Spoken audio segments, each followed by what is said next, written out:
Trappings and Trinkets podcast. I'm your host. And my cat is here.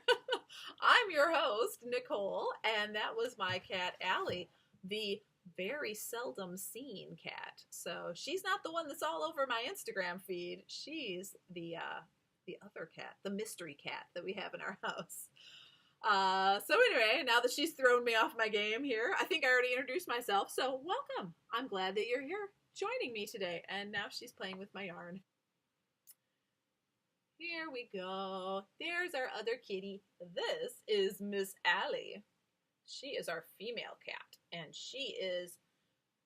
her spirit animal is a rabbit. She is the most rabbit-like cat that I have ever encountered in my life. She is super skittish. If you make any noise, like if you scoot your chair out from the dinner table, or if you close the dishwasher, or if the train that is is across the street and behind the park, if that train goes by, like any noise, even the noises, she's lived here her whole life.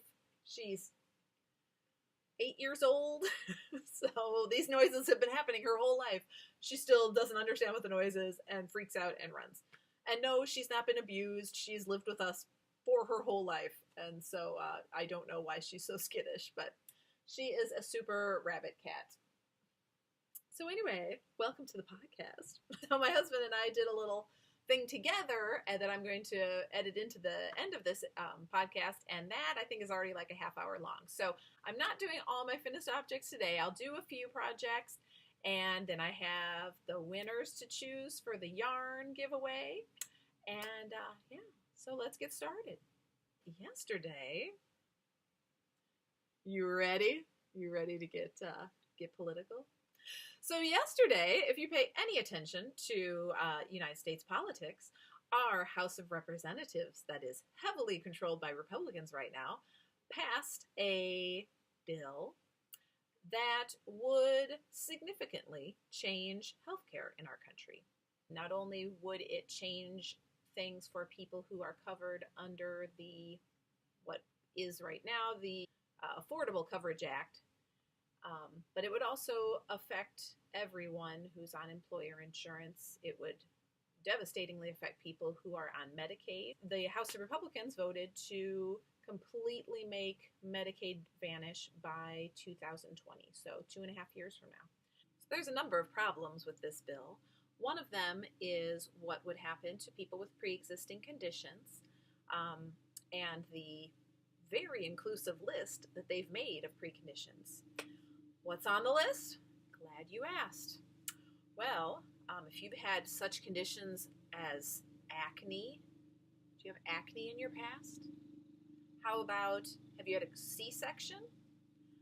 Have you ever been sexually assaulted? Have you ever had anxiety or panic disorder? How about an eating disorder?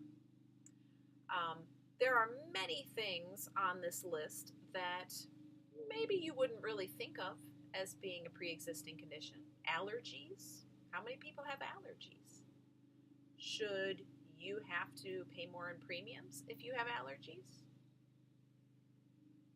So those are the sort of things that would get you put into a high-risk pool, and your premiums would be exponentially higher than the premiums of people in the healthy pool. For example, if you had rheumatoid arthritis, you might pay $40,000 a year more, so that's on top of the regular premium amount. So that would be what, $4,000 a month probably? And that's before you use the insurance. So you're still going to have copays, you're still going to have a deductible to meet. But on top of that, you're also going to have to pay $4,000 a month for your insurance. Now, they say there's some subsidy help for people. What if you've had cancer? Maybe your premium is going to be $90,000 a year more than people in the healthy pool.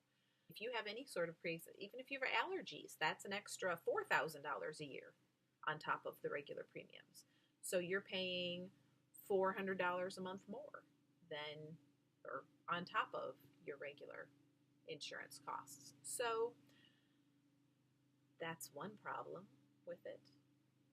Now, they tried to pass a bill a couple weeks ago, but they couldn't get their most conservative members on board, and so they had to start over and write a new bill. So this bill is actually the most super conservative, get all of the worst members of the House on board to basically gut health care. And by the admission of their own members, they rushed to pass it because they knew that if they waited until the Congressional Budget Office scored the bill and actually read it and ran the numbers and was able to provide information on how this bill would affect everyone, the House of Representatives knew that it would be much more difficult to actually pass the bill. So they knew what they were passing. They knew how bad it was, and they rushed to pass it because they knew that the more information people had, the less chance they would have to pass it.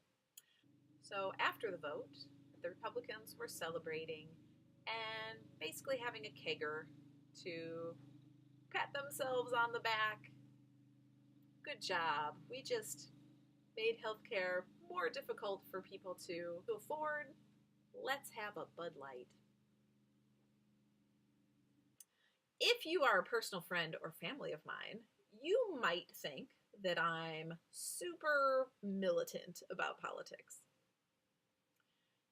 That's actually fairly far from the truth. I am not particularly interested in politics. I would love it if I didn't feel a responsibility to have any involvement in politics. I think the whole thing is ugly.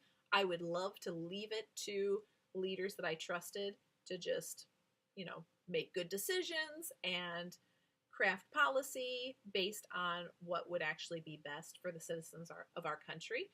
But I'm a person with a very strong sense of right and wrong and a very strong sense of responsibility for not only myself, but also the people in my community and the people around me, and also for the people who, for whatever reason, don't have the strength to represent themselves. So despite my aversion to being involved in this sort of thing, despite my disinterest with actually learning about these things, I force myself to stay involved with it because of that deep sense of responsibility. But this is a knitting podcast. Why do you have to be political in a knitting podcast? I feel like the most dangerous thing right now is apathy. So in the couple of weeks leading up to this vote, I had been posting articles and videos and different news sources so that at least the people in my little corner of the world might be informed.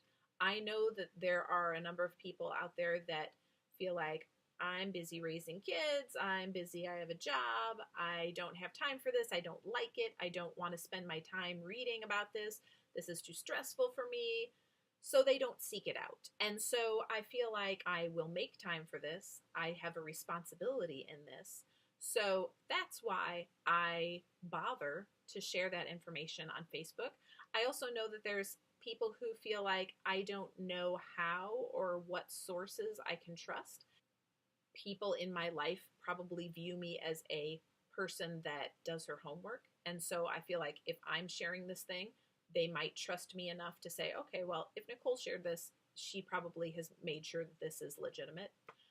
That is, in my opinion, the most dangerous thing that's happening right now. It's good people who aren't taking the time to really be discriminating in their news sources, who aren't looking at how the policies could affect not only them, but all the people around them. If you are a person who would say, I'm not political, politics doesn't interest me, I have a full-time job, I have better things to do, I'm raising kids, I would say to you that everyone has a few minutes in their day where they're looking at their phones, they're watching TV. So take a few of those minutes to read an article. Make sure it's from a source that is somewhere in the center. If you want to read MSNBC, that's fine, but go read a conservative source as well, because you know the truth is probably somewhere in the middle. Please get out of your echo chamber. Be open to new ideas. And in this political climate, you must hold your representatives accountable. Not only did I call my representative every day in the couple weeks leading up to this healthcare vote to let him know how I expected him to vote. He didn't, by the way. But I called him again this morning after the vote to let him know that I was paying attention and that because of what he did yesterday, he will not be getting my vote in 2018. So stay on your representatives. If you believe in something, it's not enough to believe it. You have to take action to back up that belief, because some of those representatives are barely listening to their constituents as it is. They certainly won't listen to us if we're not making ourselves heard. So get out there, get the phone numbers, figure out how to email, do what you need to do to make sure that your representatives are getting your message. Why does everyone have to be political, even though this is supposed to be a knitting podcast? You're absolutely right. This is a knitting podcast, but also I'm a knitter that lives in the world, and I care about the world, and I care about the other humans in it. So if you think that politics doesn't belong in a knitting podcast, then you're exactly who I'm talking to. Let's all get out of our bubbles. Let's all stop pretending that politics doesn't affect every other thing, and let's start taking action. So anyway, if you want to argue with me, go ahead. You're welcome to leave comments. Not only am I happy to talk about it, I'm actually happy to listen to what people think, even when they think something that contradicts what I think. So don't be afraid to engage. I'm happy to do that. I'm very open to other people's perspectives. I might not agree with you, and if I don't, I'll let you know why. But as long as you're respectful, as I've tried to be in this podcast, I'm happy to engage. So leave a comment. Let me know what you think. If you sat through that whole rant and you want some knitting projects, here we go. The first knitting project I have for you is these lovely little hand warmers. I made them to go with this hat. Remember this hat? Honey Drudger hat. I think I've showed this like 10 times now. But anyway, it finally has some friends. So I made these little hand warmers, and they're not for me, so I actually made them to be a little bit big on me. If you look at my project page, the stripes are a little bit higher on the project page photos. I'll take pictures of these finished ones pretty soon and get those uploaded. But if my old picture is still up when this gets published, I did unravel the top of one and move the stripe down because I thought it looked a little weird. I had them like way up towards the top, so that was weird. But anyway, these were super easy. There's no pattern for them. If you like the look of them and you want to make them, I actually wrote what I did on the project page. It was just like a cast on 40. I tell you how long to make the cuff and then how to do the thumb gusset. They're very simple. So if you're a knitter that's ever made hand warmers before, then you'll be able to follow I don't have it written out like, it's not like a published pattern would be written out, but it is certainly, there's enough information there that if you've ever made hand warmers before, you can totally figure this out from what I've written there. So anyway, this is the Grignosco Springfield Vintage is this brown yarn, and then the green is Z Lana Performa. It's that possum yarn from New Zealand. So I'm very excited to give these to the recipient of my little present. The second thing that I have finished this week is this adorable baby dress, which I love. Look. It's not a dress. It's a nightgown. This adorable baby nightgown. So, it's so cute.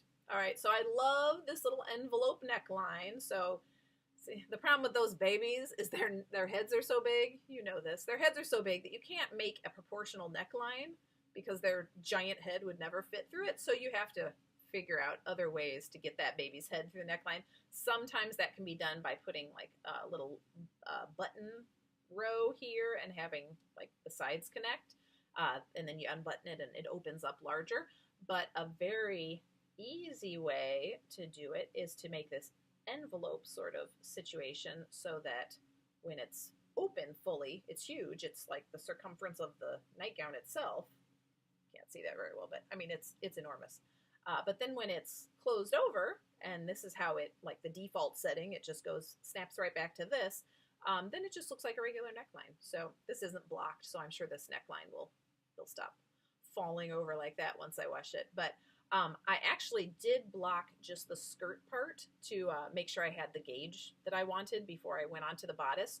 So take a look at this, because I was really impressed by how smooth the fabric looked even after I had washed it. This, I threw it in a garment bag, like a lingerie bag, put it in the washer, like I have a top loading machine with an agitator, so it washed in there, and then I just took it out, laid it flat to dry, and there is not one bit of fuzz, there's no imperfections, there was no snags, no pilling. It looks really good.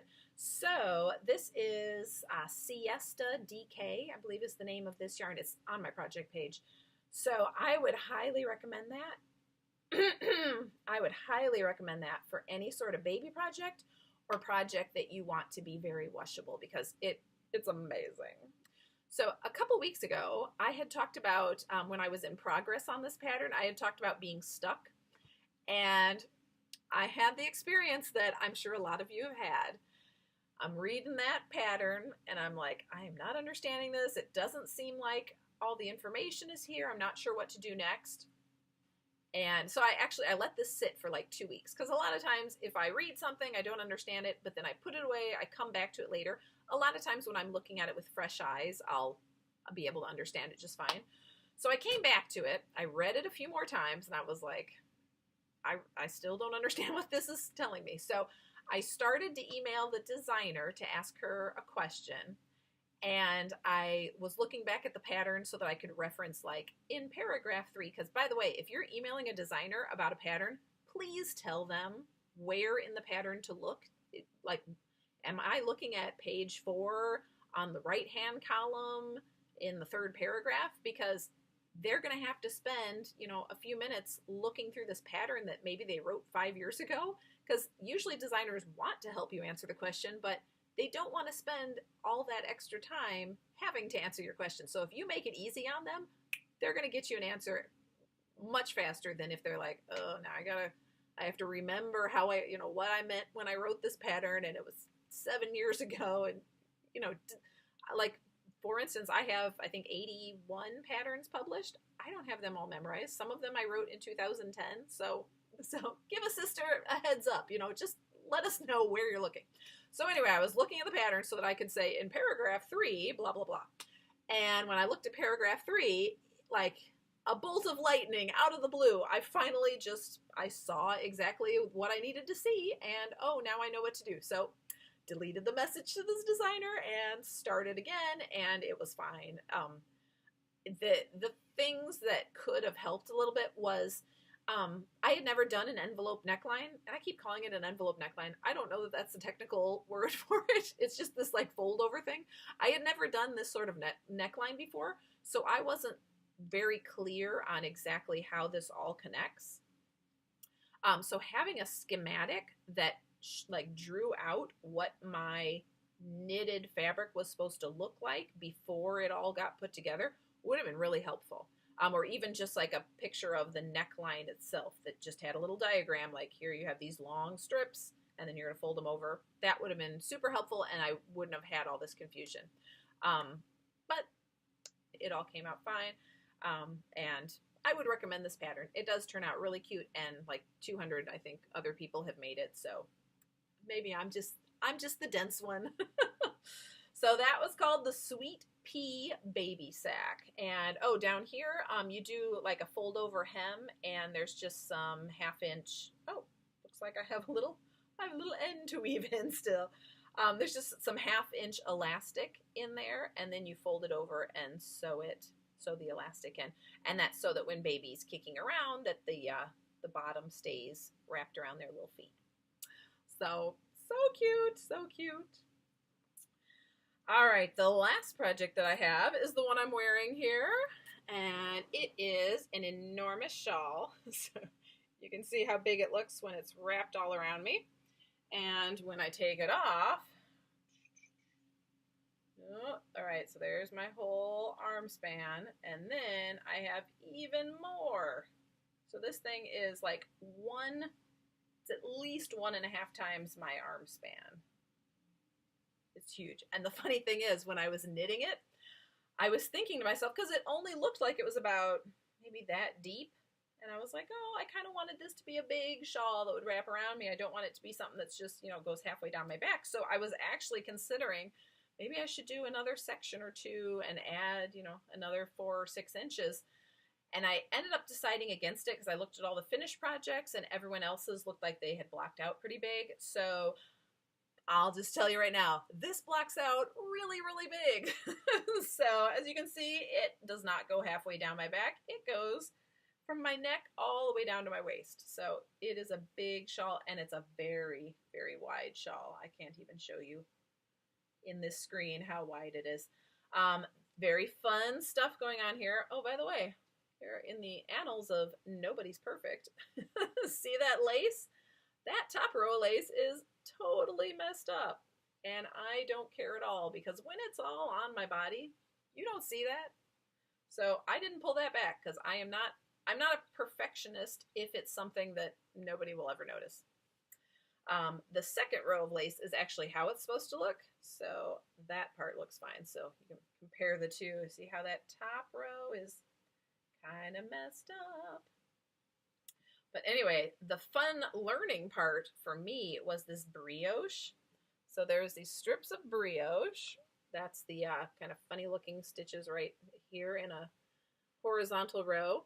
I had never done brioche before, and this was a perfect project to begin and learn on because it's just a single color. Often brioche stitch is done in 2 colors.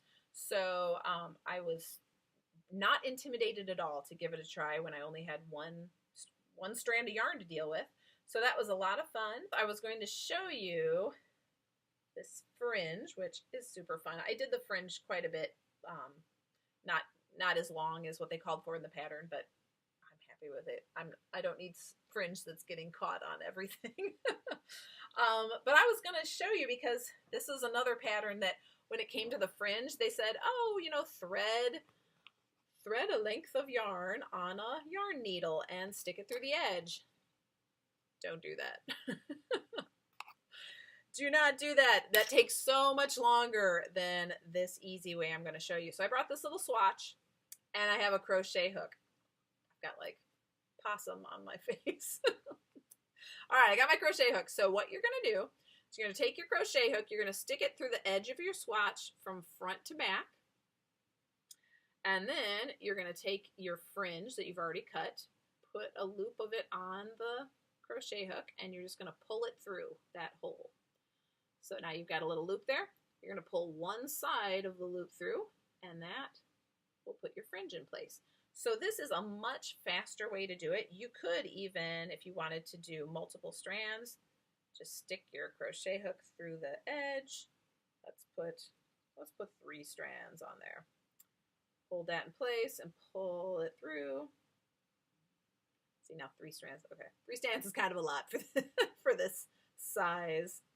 But now I've got all 3 of those. So if you have eyes that are not what they used to be in your 20s, and it's a little tricky for you to thread yarn through a needle sometimes, this is so much easier. So you would just do that, and then maybe to fasten your fringe off, once you get a few strands through, you just take it and do like an overhand knot.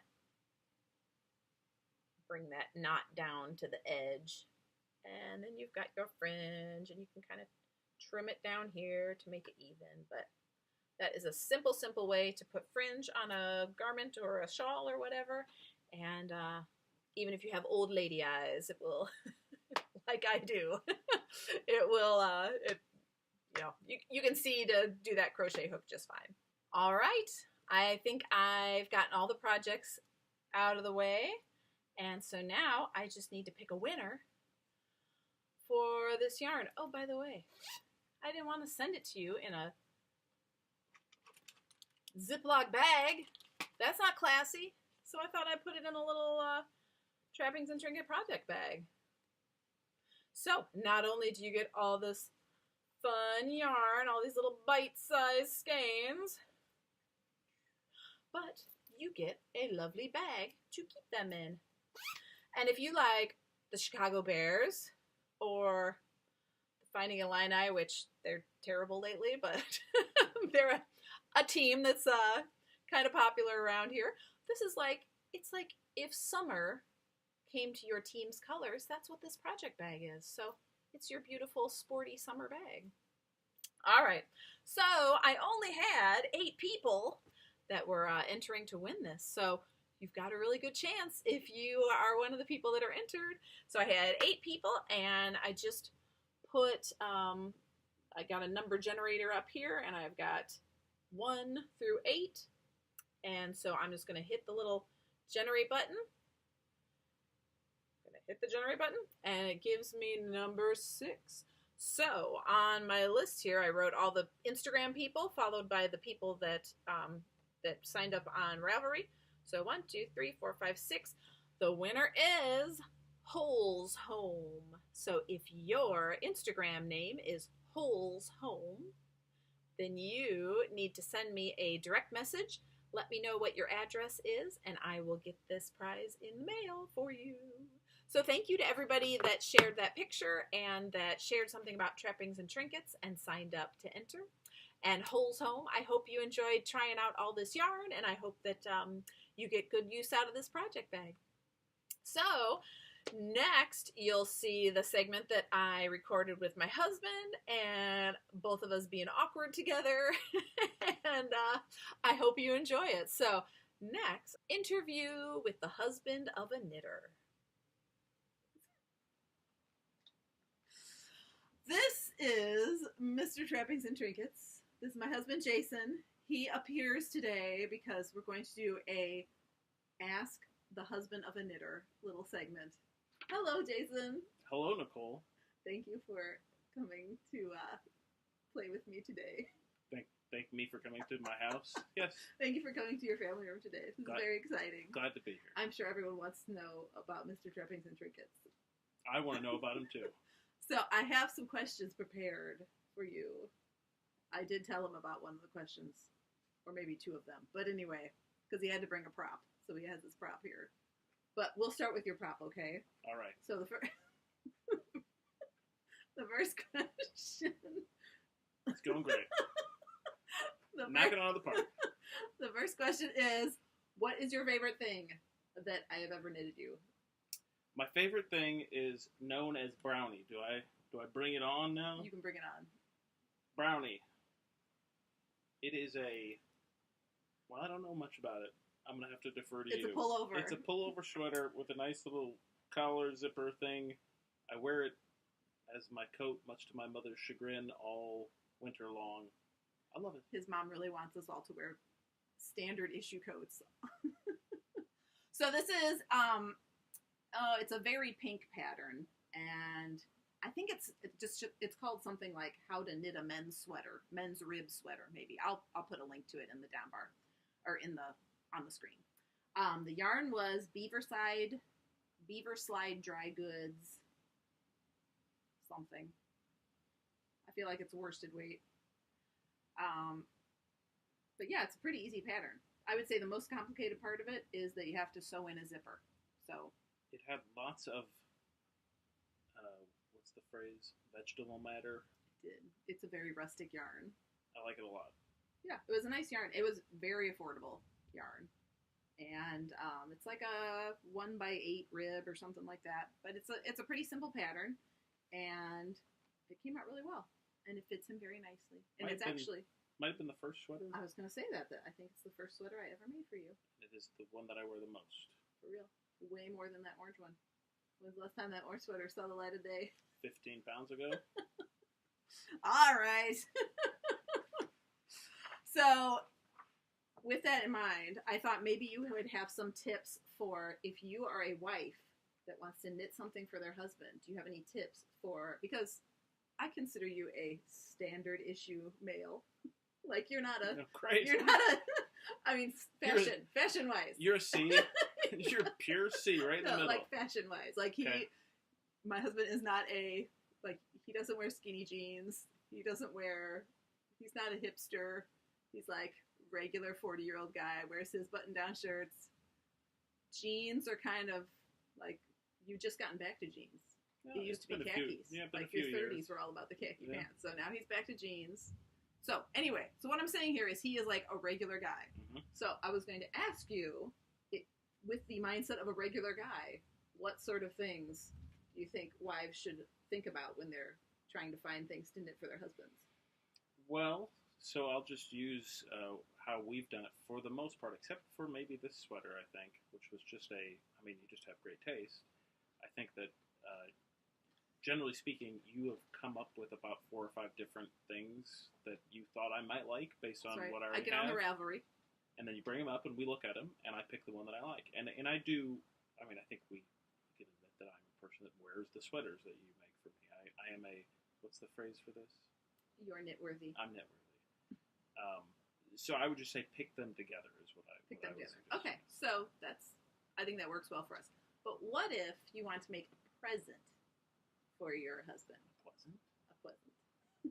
If you want to make a present, like, what if you don't want your husband to know what you're making for him?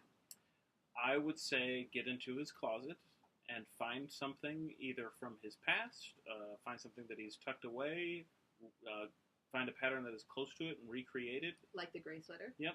Jason had a college sweater that he wore so much when we were in college that it got holes in it. And, you had that sweater, I think Evan was born. We had our son, and you were still wearing the sweater. So, he loved the sweater.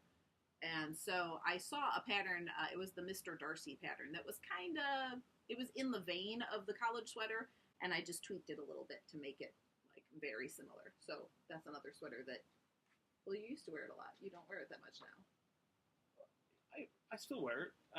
I'd say. Tell me about how much you wear it with your other family. Is that when you wear it? So that's a good idea. Try to recreate something that you know he likes. My point is that if it's a standard issue man like me, the tastes don't necessarily change that much, and if it's something that's not totally 80s or something like that, I think he'll probably still like it. Okay. So something that I thought of was that you always used to say that you didn't wear sweaters because they were too hot. Yes. So when I knit that very first brown sweater for him, the intent was I made it a very warm sweater because I thought, well, he doesn't wear sweaters indoors because they're too hot, so this will be his outdoor sweater. Because we go to a lot of, our son is in band, and, we go to a lot of band invitationals, a lot of football games. Both of our kids have sports that they're into, so we've spent a lot of time outside.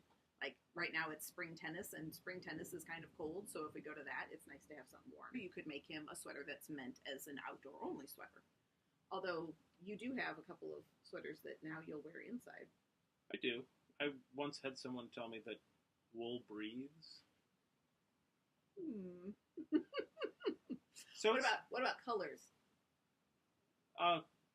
You see the yarn I use for things for myself or things for kids, neutrals. For the neutral. I hate this position that I'm in to represent every other man, but I feel like browns and grays, those are good colors. You've knit me a blue sweater. I like that. It's blue, a navy blue, dark blue. I think that's probably don't go for the variegated yarns that are lots of colors mixed together. No, more of the solid or tonal, slightly tonal. One color with some slight shades. So those, I'll show them right now. The brown socks that I'm making you. This is a gift that I made on the sly for Jason for Christmas, and somehow I guess I thought that his feet were much larger than they actually are. So this is the brown socks. And did I pick the yarn good? Is this good? Yeah. Good yarn? Good yarn, yeah. So would this be good yarn for a sweater, though? Is it only good because it's on your feet and it doesn't show that much? Well, I hate to reveal one of my weaknesses, but I'm not good at visualizing things. So maybe I'm going to go with maybe. I would feel a little unsure because there's a lot of different shades of brown here. Yeah. So here, you hold this one. This is the sock that I knit you for Christmas, and it was giant. And then I finally actually like put it on his foot to measure it, and this is the re-knit sock. So you can see that it's kind of quite a bit, especially in the width of the foot. Like the old sock is way fatter. So I'm in the process of re-knitting them. Fat sock. And especially like I did a Fleegle heel on this, and it was really big. So not a good one. I just did an afterthought heel on the new socks, and I think they fit way better in the heel. I think so. So this was the Petty Harbor pattern, and the yarn is Dreamin' Color with cashmere. Dreamin' Color smushy with cashmere. So you know I'm not going to let that yarn go to waste. Yeah, smushy. Smells like feet. I didn't rewash the yarn before I pulled it out. Fantastic. So anyway, that's gross, but you'll have 2 new socks before too long. You're very welcome. I will wear them. So the mistake I made was that I think I was using some of his other hand knit socks to measure to make the right size for these, and what he told me after we figured out that these are way too big was, oh, the other socks are kind of too big, so I haven't been wearing them as socks. I've been wearing them over other socks as slippers. So that's right. If you're trying to use old stuff, then make sure that it actually fits. But the bigger socks are good for extra cold days, or True. You know, you're going to go outside and work in the bitter cold. Those are good. Band. Snow shovel. Yeah. Band invitational. Yeah, band invitation. In November. Yep. Or October. Okay, that's enough tips for regular men. So what do you want me to knit you next? What do I want you to knit me next? After your Sweater. socks. Another sweater? A pullover. Interesting. I think I've only knit you pullovers. Well, no, I don't think I wouldn't agree with that. Wait a minute. Yeah. I don't think we're the brown one. I don't think we're speaking the same language. No, like I mean a zip up. No, like that as a pullover. Yeah, but I mean a pullover that you would wear over things rather than the last few sweaters, which have been the sweaters you would wear by themselves. Oh, you want another coat sweater? Yeah. Different color. What about brownie? I want it too. I want to have options. Oh, okay. Options. So one of the things that Jason and I like to do when we travel anywhere is that we like to incorporate yarn shops into our travel plans. Yes. Yes, and breweries. Do we both like to do this, or do I just like to do it and you come along for the ride? Well, I don't have a problem going to a yarn store. It's interesting. Okay. I mean, and breweries. We don't like to go to breweries. We're going to. Anywho. So, since you are traveling with a knitter, you always end up doing the driving. Yeah. How do you feel about that? I feel fine about it. When I'm writing, I'm not being that productive. So if I can help someone else be productive, I'm all for that. I'm very productive yes, when I'm writing. Absolutely you are. So, especially if you're being productive for me, it's even better. Yes, it is. He's a good husband. He drives me around so that I can knit. Drove all the way to Canada. He did. The whole way. From Central Illinois to Toronto. But also pretty much anywhere. Movie theater, Peoria. And I think that as a bonus, I'm not a backseat driver when I'm knitting. Nah, I wouldn't go crazy. That's what I think. All right, so when you go to a yarn shop, now I know what I feel like the qualities of good yarn shop are, but from the person who's not shopping for yarn, what are the qualities of a good yarn shop?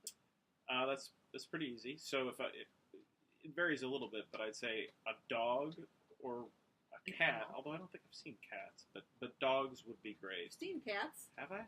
Fiber Universe has a cat. Yeah, I've never been there when the cat's been there. Oh, yeah.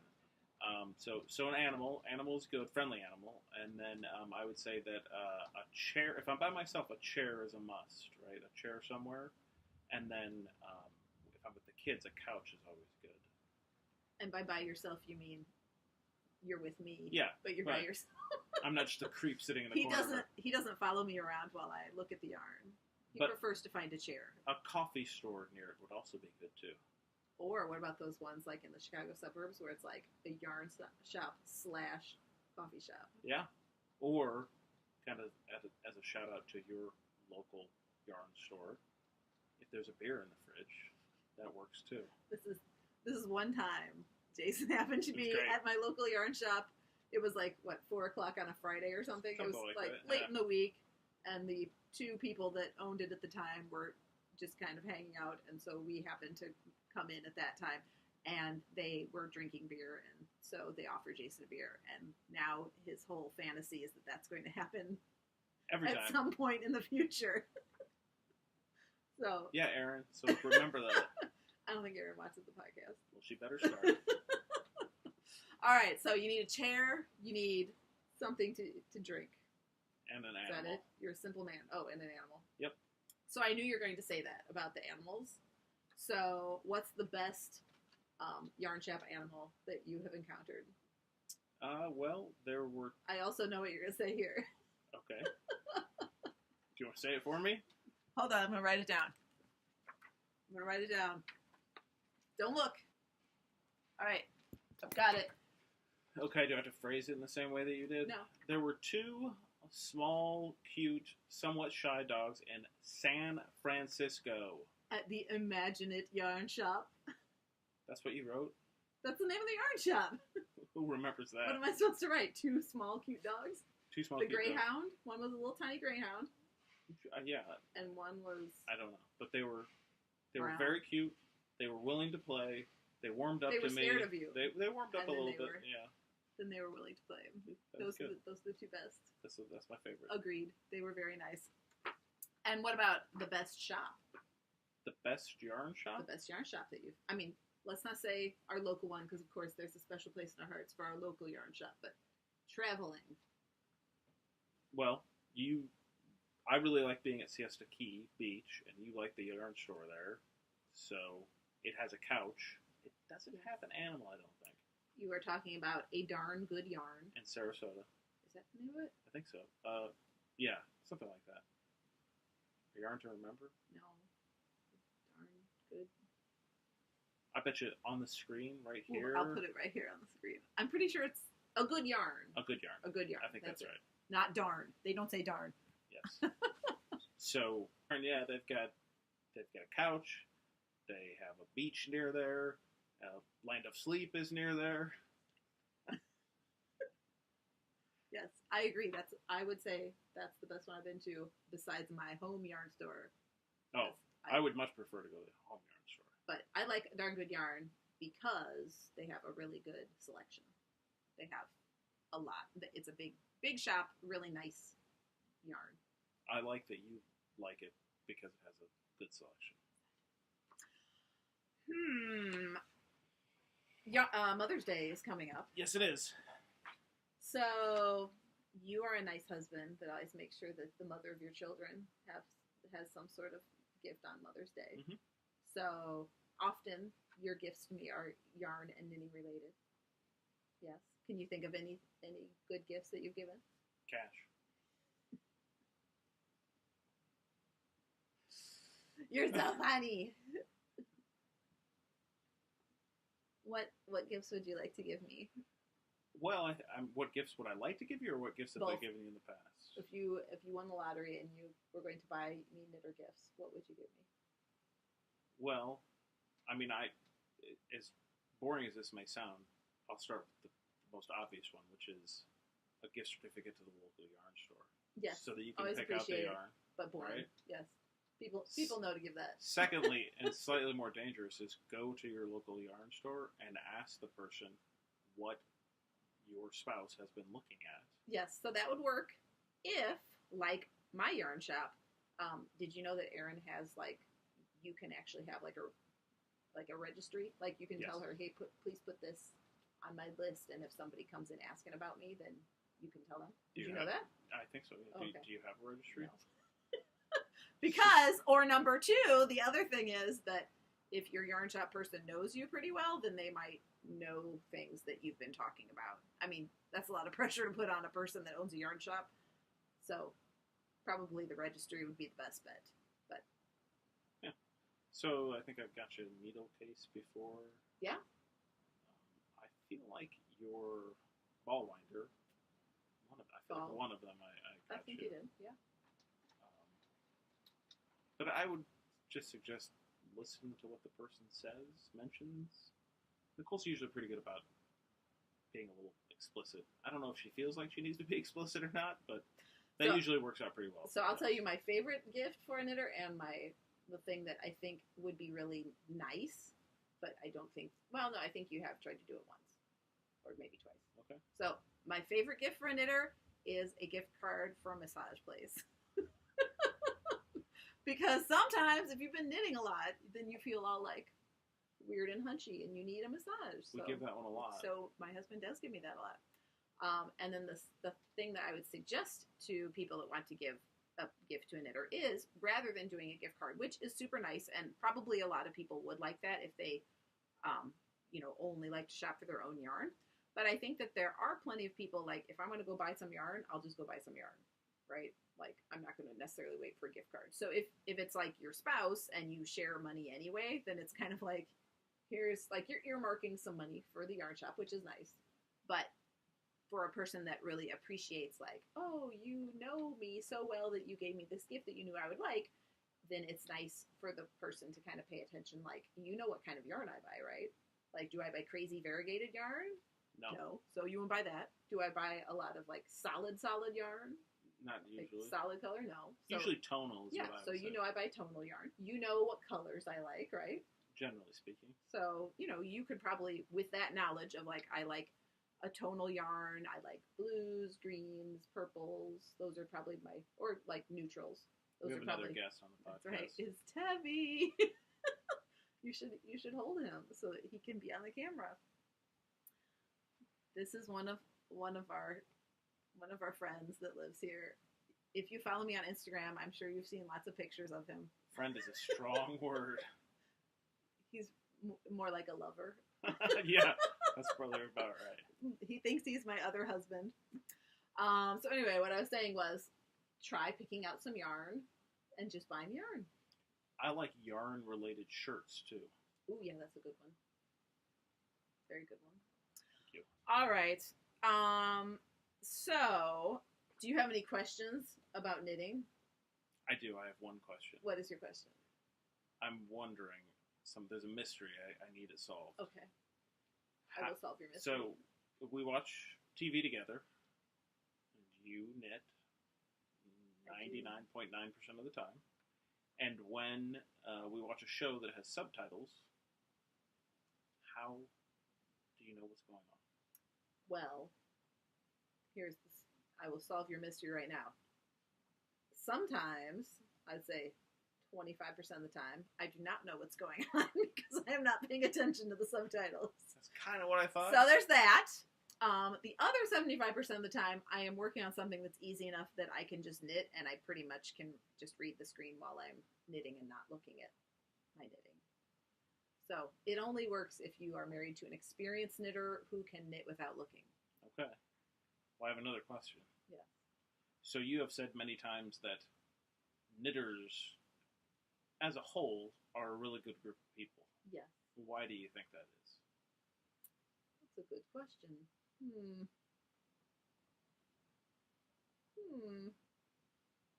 Because of the men that they're married to? Or women? It might have something to do with the spouses. I'm going to guess because I have known people from a lot of different creative endeavors. I'm a musician. I've been involved in theater. And I would say that in general, all the people that I've known in creative, like, because we have a creative something in common, have been pretty good people. So I think that being creative kind of, it forces you to be a part of the world in a way that not being creative does not encourage you to do. Does that make sense? It does. Like being involved in any sort of creative experience, maybe you are learning something from another culture, or maybe you are telling stories about, some thing in life that you're never going to personally experience. Or maybe you're playing music that was written, in Russia, and the, government was making these people write this yay Russia music, and then they were killing people that wouldn't write the yay Russia music. So I think that just all of the things that you learn about and all the things that you experience in those creative pursuits, it forms your character into something that is generally open and willing to accept people that are different than you. And for knitters in particular, it's a group of people that like to make things, and I think that probably it encourages generosity. And so if you're making things for other people, that's another way that a person can be a good person. The other thing that makes knitters in particular awesome is that I think that Ravelry in particular encourages a community and a very worldwide community. So there's people that I interact with on Ravelry that are from Scandinavia and Europe and Canada and all of the United States. I think there's even people, like there's a woman from India that's testing it for me that I've corresponded with. There's people in Australia, New Zealand. So it makes the world seem a lot smaller when you are communicating with people in that way. And I also just like to learn about other cultures and other countries, and I think that there's a lot of people on Ravelry that are like that. And so, I know not every knitter is on Ravelry, but I think that that site in particular encourages community. And it's also, I probably have said this before, but it is like when you think about Facebook or Twitter or any number of social media sort of communities, Ravelry is unique in that it is more difficult to find the dark side of humanity there. They really do encourage good community. Like the main rule of Ravelry is just be excellent to each other. So when people start not being excellent to each other, usually people are quick to shut that down. So I think that helps that you're communicating with people worldwide, but also that you're communicating in a good way and not in a way of trying to tear other people down. So yay for Ravelry for making knitters be the best. Yay knitters. Yay knitters. Yay knitters. Good answer. What do you think? Do you have an answer on that? Good question. Good answer. Good question. Is that your only question? Those are my questions. Okay. I have one more question for you. What is the best part of being married to a knitter?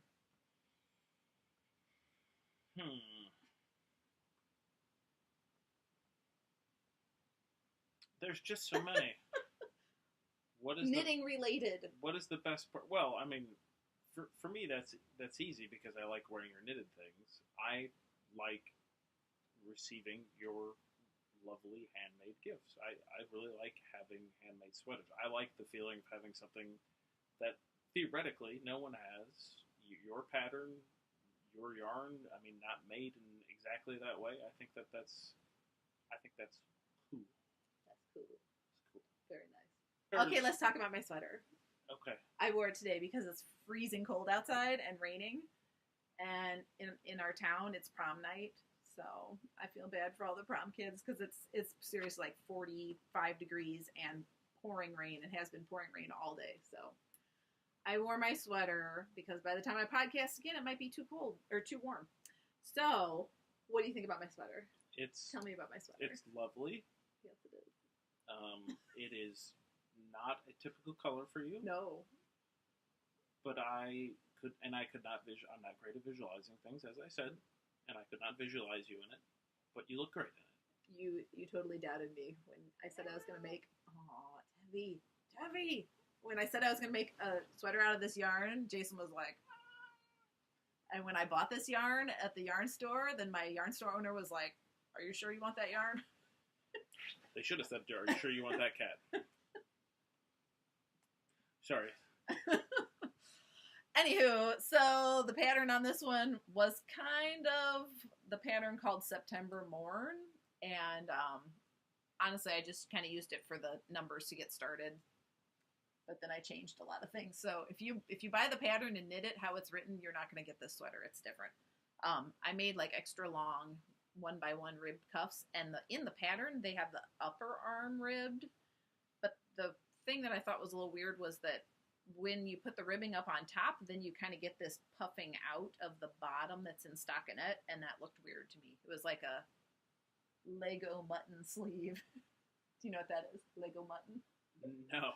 It's like when you have, like my mom's wedding dress. It had like a puffy top to the sleeve, like a puffy shoulder, and then like a tight sleeve. So it's not that exaggerated, but there was a little bit of a, difference when the stockinette joined the rib, and it was weird to me when the puffy part was down here. So anyway, I changed that. I changed the raglan. The raglan lines are a little bit different. I did leave the bottom. So there's like this offset seed stitch business here on the bottom, and I like that. This one is a little bit boxier than what I normally wear. I usually like my shirts and sweaters to be rectangular rather than square, but this is fine. And I was kind of thinking I might take out the bottom and reknit it a little bit longer, but I think this is plenty long. What do you think? Good length. Good length. So anyway, all done with that. It was, let's see, Wonderland Yarns, Mad Hatter Yarn, and the color was Globe of Goldfish. And the Wonderland Yarns lady told me on Instagram that Globe of Goldfish is gateway yellow, because I do not like yellow as a general rule, but I really like this color. And it's kind of like, it's a very orangey yellow. So orangey yellow, I'd say it's orange. You would. So anyway. Nicole can't see colors, everyone. No, Jason's colorblind, but he won't admit it. Everyone loves my brown shirt. All right. I think I asked all my questions. Okay. I asked all my questions. You're charming. Would you like to say anything else? Thanks, Obama. I find being married to a knitter to be quite nice. Nice. Quite lovely. I'm very impressed that you got through this whole thing with no cussing. Your mom will be very proud. My mom will be very proud. I don't cuss that much. Your mother-in-law watches this, Is there anything else you want to say? I think being married to a knitter is awesome. Yes, it is. And I think you're awesome. You, over there. Are you pointing to the cat? You. Wait, you. Are you pointing to the audience? No, me. If you're watching this, you are awesome. Good point. You're awesome. Good I agree, yeah. And get out there and rate it, and write a nice review.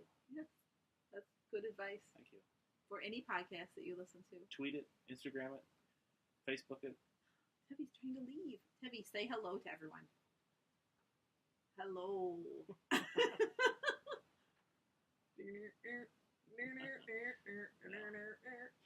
Should I leave? No. Tebby wants to dance with you. Oh. This is my cat. My anxiety cat has a naked belly because he's very anxious about things, and he wants to lick all his hair off. He's very crabby. Very crabby. Crabby boy. I'm just kidding. I'm not going to put that in. I'm just kidding. So the last thing I wanted to mention today, I'm working on a new Trappings and Trinkets product. And this particular thing, I'm not going to be selling it through my Etsy shop, at least not right away. I do have a plan that eventually it might come to my Etsy shop, but mostly it's going to be something that I offer as a wholesale product to yarn shops. So I can't share with you what it is yet. I'm hoping that probably not the next podcast, but maybe number 10, I might be ready to actually show you what it is. But for now, I'm gathering information, and I'm almost ready to send information out to yarn shops that might be interested in carrying this product. So if you are a yarn shop owner, or if you are a customer that shops at a particular yarn shop and you would like to have this available to you, please let me know what yarn shops you're from. So you can leave a comment on the YouTube video, or another great way to get a hold of me is to message me on Ravelry. I'll put my Ravelry name down here on the screen, and just let me know Please send information to this yarn shop in this city, and if you know the owner's name, or if you are the owner or the manager, let me know that person's name to contact, and I can probably just Google the address or the phone number, so you don't need to do that, but just give me the shop and a contact name if you know it, and I'll make sure that that shop gets the information. So I'm super excited. I'm really having fun developing this product, so pretty soon I'll be able to share it with you. Okay, I think that's all for today. I've enjoyed spending time with you. I hope to see you again next time.